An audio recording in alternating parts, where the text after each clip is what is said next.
Hello and welcome back to this damnful idealistic crusade.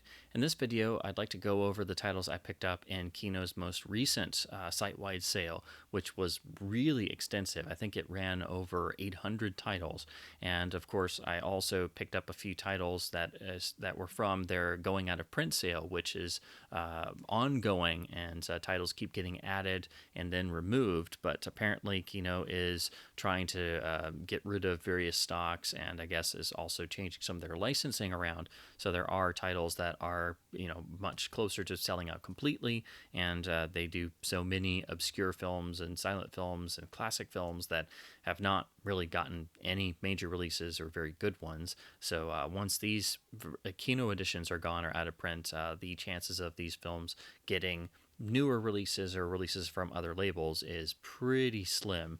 So it is a good idea if it's a more obscure title that you're interested in and it's in their out of print sale, you might want to pick up a few of those before they're gone.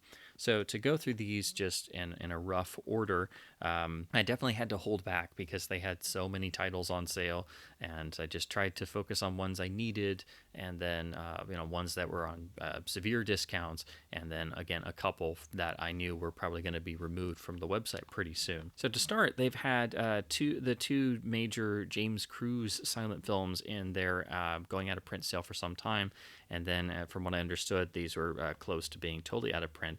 So I felt I had to grab them before they were gone because they're from new restorations and have extras. So I finally grabbed 1923's The Covered Wagon with this beautiful artwork. Again, these are full-on restored versions of these titles.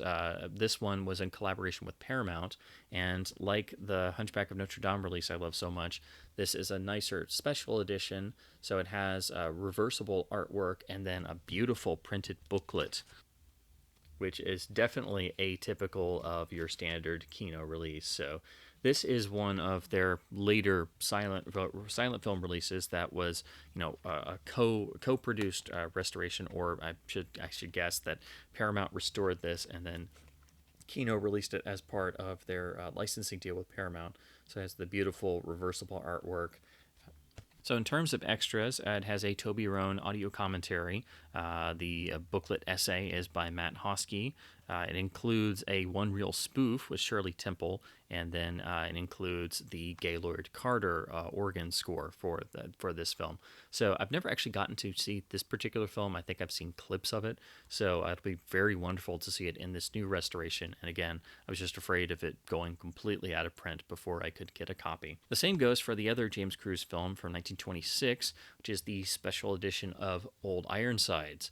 So again, beautiful art, same sort of thing applies. This is from a newer restoration, this one done by Paramount in association with the Library of Congress. So the Library of Congress apparently did a 2K scan of the best surviving elements, and Kino released this also special edition. It doesn't have reversible art, but it again has a full-on booklet. So these are titles that I've wanted to get for a long time. I've almost gotten them, but I usually wind up putting them back because Kino puts, they release so many discs that you can't humanly get every title that you'd like. And then when they have one of these sales, when there's 800 discs on sale, you have to pick and choose somewhere. But once these hit the going out of print section, I was like, I'm going to regret it if I don't get these. Again, this is a special edition for Kino, so it has another Toby Roan commentary, another booklet essay, and then the score is the original premiere score from the New York premiere. So it's one of the rare silent films that you actually be hearing the original composed score for the film adapted for piano. So I can't wait to see it on this presentation in this restoration. And again, if you're interested in these, I would say definitely get them sooner rather than later because I think they're about to be completely out of print. So then to go through the rest of these, roughly arranged by director, this one I haven't seen in years and is apparently also going to be going out of print. That's the 1944 Selznick produced, I guess you would call it the World War II home front picture, but directed by William Dieterle. That's I'll Be Seeing You. So this is one of several Selznick International Classics that Kino has done that I've wanted to get. It just, again, you always put titles back and then you regret it. So they've got several Selznick titles, and I guess because of licensing, I think some of these will be leaving Kino's website sooner rather than later. So I wanted to go ahead and grab this one while it was on sale. It includes a commentary with the great Sam Deegan and Kat Ellinger, who are always fun to listen to, and then it's just in the standard Kino label. Next is one of William Friedkin's earlier films, and apparently this will unfortunately also be going out of print. This was actually his third directorial feature, and that's The Birthday Party. Really love the artwork on here. This is a great showcase for Robert Shaw. It's a film I haven't seen in a long time. I'm a great fan of Friedkin's, and I think a lot of his films are very underrated, and I'm a huge fan of Robert Shaw as well, so I really have been wanting to revisit this film. This includes an interview with Friedkin and the original trailer, so it's not a full-blown special edition, but it's nice when you get a Kino release that has any sort of extra. It's just the standard label. So again, with Kino titles, when they start getting labeled as going out of print, you're going to want to start getting them sooner rather than later. Next is the first of two titles in this video that I'm going to go over that I wound up getting the Kino version simply because they had a newer, superior master than what had been used previously. So this film, it's not ever going to be high up on most people's list. It doesn't have the greatest reputation, but I really love it. I think it's very undervalued. It's got a particular dark, sardonic sense of humor that I love, and I think that's fitting because it was directed by Guy Hamilton, who really had that in spades. So this is 1978's Force 10 from Navarone, with a version of the original artwork. I have many different editions of this film because there are different cuts, different audio remixes and things. And Indicator came out with their deluxe hard case 2-disc box set that includes a wealth, a plethora, if you will, of special features and both cuts of the film, the theatrical release version and then the longer edit of the film. But the only issue with that is Indicator had to use the same MGM master that dates back to their original Blu-ray release.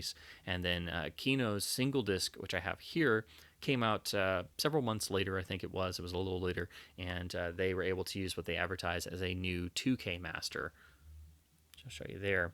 You can always tell what is a Kino disc with a newer master when it's got that little bold text at the top of the rear cover.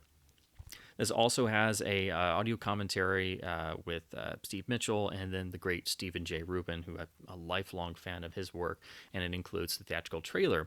So you'll want to get this for the new master that is superior to the other versions. It's also got the reversible art, so it's got both the US main art and the UK main art. So again, you're buying this for the new transfer and the commentary, but in all other areas, the Indicator release is far superior in terms of the extras, the packaging, the booklet, everything. The Indicator release is amazing. The only downside is if you want the absolute best looking version of the film, you'll have to grab the Kino disc as well. And with this on sale, it was actually quite inexpensive, so I actually recommend having both releases. So when you want to watch the new master, you just pop on the Kino disc, and then for everything else in the beautiful package, you do the Indicator version. But I'm pretty sure that may have sold out by now. I guess they'll do a standard edition reissue with both discs, so you'll want to grab that if you're a fan of this film. But if you just want the best transfer, the Kino is the way to go. But again, the Indicator absolutely wipes the floor with it in terms of the packaging and the extras. Next are two very important Hitchcock titles that were more recently restored. These are titles that U.S. Hitchcock fans like myself and fans around the world have been hoping and waiting for to come out on disc, whether on Blu-ray or UHD, since the original British restoration project of the Hitchcock 9, as they called them, was done a number of years ago. So they finally started turning up from Kino Lorber one at a time. I don't know why they didn't just do them all together. They did do a box set, the Hitchcock British International Pictures Collection. I can't remember the exact title, which I have. I've been getting them all one at a time here and there, but they've been doing the others piecemeal. But unfortunately, this title has a pretty significant error that some of the other Kino releases of Hitchcock films do have errors that were not corrected, like Blackmail having some aspect ratio stretching. But this one, it's not really Kino's fault. It is unfortunately apparently in the 4K restored Studio Canal master. That's 1931's Rich and Strange. The art's pretty nice, if a little simplistic. The restoration is beautiful. I grew up seeing this, like many of the British Hitchcock classics, in awful, horrendous public domain copies, dubbed to VHS from some ungodly source, usually missing pieces of the film with jumps and horrible splices. So to see them like this is amazing. The problem with this release, it's beautiful, it's got some wonderful extras, but there's a section of the film's soundtrack that winds up playing completely incorrect audio for a little portion of the film. It was found and discovered by Hitchcock scholars, and there's a great YouTube video that I will link to. I actually posted about this when this came out, that you need to go into this release knowing that. Kino said, it was in the Studio Canal master, so unfortunately this disc is stuck that way. Again, it's the source master that has the problem. But what you will have to do is know that section of the film, that when that incorrect audio comes up, no, it's not the film doing that. It's the source master being screwed up. Again, everything else seems fine.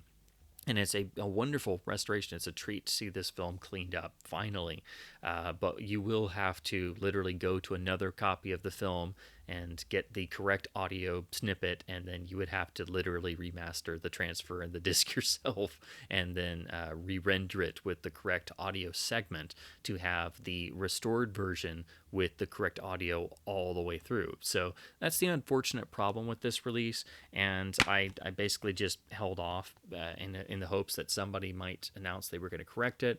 But again, Kino said is baked into the master they were given, and there's nothing they could do about it, really. Again, it's all Studio Canal, so they would have to correct it themselves. So it might be that a future release of this will come out in another region from Studio Canal and have those corrections applied, but unfortunately I highly doubt that, saying as I once had to write to Studio Canal about an audio issue and got promptly ignored completely. So that particular master, which is the Flash Gordon restoration, still has severe audio leakage issues. There's a lot of dialogue bleeding and things. But I don't see this getting corrected anytime soon, so I went ahead and grabbed it in the sale, but you will have to know that the audio is incorrect in those particular segments. Again, it has some nice extras. It has another excerpt from the legendary Hitchcock Truffaut interviews, as a lot of releases do.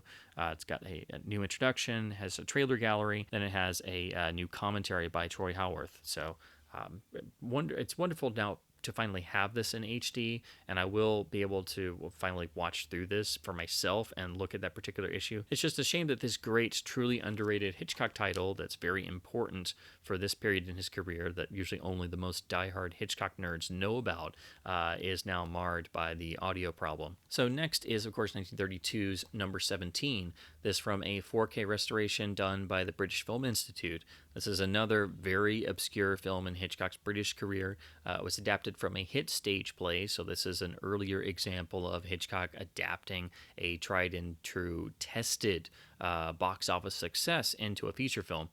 He himself did not have the greatest opinion of it later on, looking back, but as with all of the Master of Suspense's British films, it is unbelievably important in terms of understanding his artistry and his body of work. And all the British films, I think, are great. I can argue for greatness for any Hitchcock title, but this one in particular always slips by, and I have only seen in horrible versions over the years. This is another that just always turned up in just the jankiest public domain copies. So it'll be great to see the BFI restoration. It is a Kino special edition. It has a brand new film commentary. It has the Hitchcock early years documentary, which I think was on some British releases. It has another segment from the legendary Hitchcock Truffaut audio interviews done for the Hitchcock Truffaut book, which everybody should own and read until it falls apart. It's also got another introduction and trailer gallery. So this one, as far as I know, does not have any technical issues, thankfully. But I will check for that, since that does seem to happen with a lot of these Hitchcock restorations, unfortunately.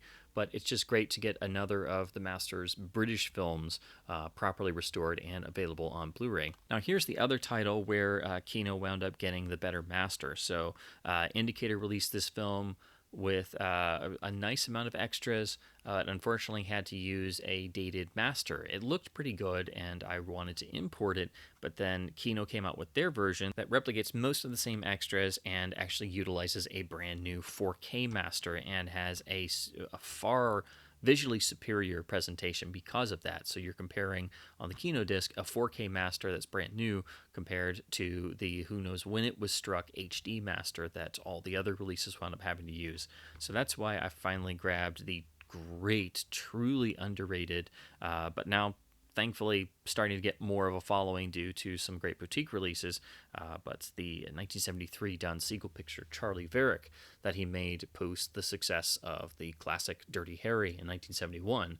It's a gritty crime thriller featuring the least likely action star Walter Matthau, and what I think is one of his best performances. Again, this is Don Siegel coming right off the heels of Dirty Harry, and in some ways this is actually the better film, and I think the original Dirty Harry is an absolute classic, but this is a great film if you haven't seen it. I don't want to go into any of the plot description because that would spoil it. It's a wonderful, just, I'm trying to think of the right word. It's one of those great crime thrillers so full of life and vitality and grittiness that you can just sink your teeth into it. I think that's the best way to describe it. Again, this is from a new 4K master, as you can see the blurb there on the cover. This is the way you want to see this film. It is a real dramatic improvement over what came before. But to look at the Kino release, you would think, oh, it's just another standard Kino disc. So that's why it's so important to look for that little text on the back. So again, the Indicator release itself is great, but they were stuck using a dated master. And in terms of the extras, most of the stuff that's on the Indicator release, not absolutely everything, but the good majority of things are replicated here. So we get a new video essay on Charlie Varick, then the making of documentary piece, plus a Toby Roan audio commentary, and then a Trailers from Hell piece along with the trailer and TV spots. What you're missing from the Indicator release are I believe it's a vintage interview piece with Don Siegel.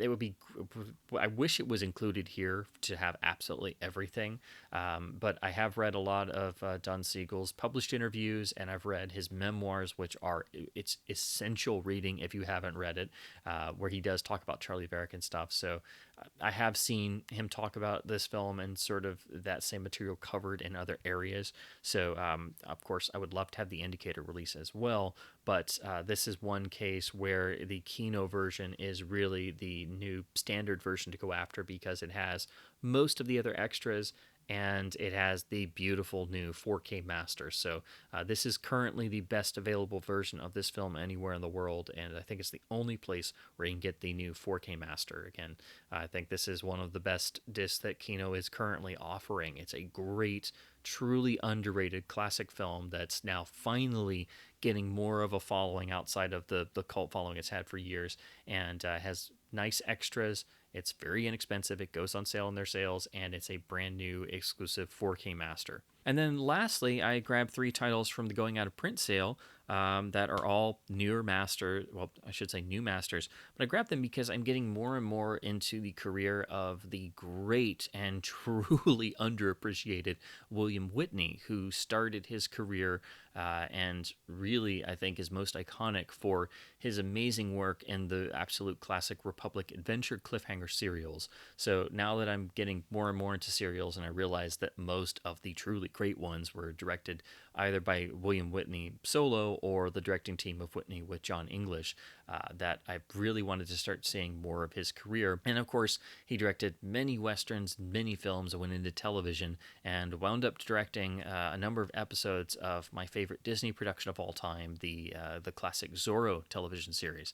So when I realized that some of his westerns were included in the out-of-print sale and were very inexpensive, I had to go for them. Two of these are starring the iconic Roy Rogers. So that, of course, includes Sunset in the West, which is credited as being from a brand new 4K scan. So I can't wait to see what this particular color western looks like. A lot of the Roy Rogers films and a lot of Whitney's films have been very poorly treated on home video. A lot of them are still unfortunately stuck in VHS territory, and a lot of his classic serials are in really not very good shape. Just recently revisited Zorro's Fighting Legion, one of the greatest serials, and the best DVD sources are really crummy. So that's unfortunate. So knowing that these were very inexpensive in the out-of-print sale, and some, like this one, in a 4K scan, it was a no-brainer, since I'm now determined to see every William Whitney directed feature that I can, and these all include an audio commentary by Toby Rohn. Then for 1950s Trigger Jr., again with beautiful artwork, this one is credited as a brand new 4K scan from the original True Color camera negative. So all that in the blurb is like, I can't click add to cart fast enough, because that just sets off all the bells in my head. And again, this has a Toby Rohn audio commentary. And then last is a 1956 film noir that he directed, titled A Strange Adventure. Lovely original poster art. This one again is credited as a 4K scan of the original camera negative and has a Toby Rohn audio commentary. So you have William Whitney, you have 4K negative scan and audio commentary all in the same package, and it's in the going out of print sale. Again, I just had to go for it because I'm now determined to see everything that Whitney ever directed. So I'm very interested to see what he does with a black and white mid to late 50s noir. But again, it's really impressive that this got a 4K scan and got a Blu-ray release. And then last but not least, I finally got my first Kino Lorber box set title. And this is really just more of a slip box type design. So it has 3 individual releases, and it seems very much patterned after a classic of home video collecting or home video package design. So when these go on sale, they're very inexpensive, and when you break it down to the individual cost of each disc is actually very cheap. And some of these have commentaries and are new scans, and they're all quite obscure. But being a gigantic Cary Grant nerd, I couldn't resist the collection they put together of 3 Grant titles. I hope to someday have a copy of every single film that Cary Grant appeared in. That is much easier said than done. But thankfully, the majority of his filmography is available in some form. So it was really exciting to see Kino dig into the studio catalog titles and start to put out more obscure titles in packages like this. They've done a number of actors and actresses. Now they've of course done their film noir volumes, and they've done some Western volumes of Universal titles. But the actor ones, if you're a longtime collector of physical media, these will seem very familiar because they seem directly patterned after the classic Warner Brothers signature collections. So I have here their Cary Grant DVD set, which I think is from 2004. Yeah, 2004. So they did their wonderful titles like this. So when you have the Kino set, it seems pretty obvious that's sort of the feel they were going for.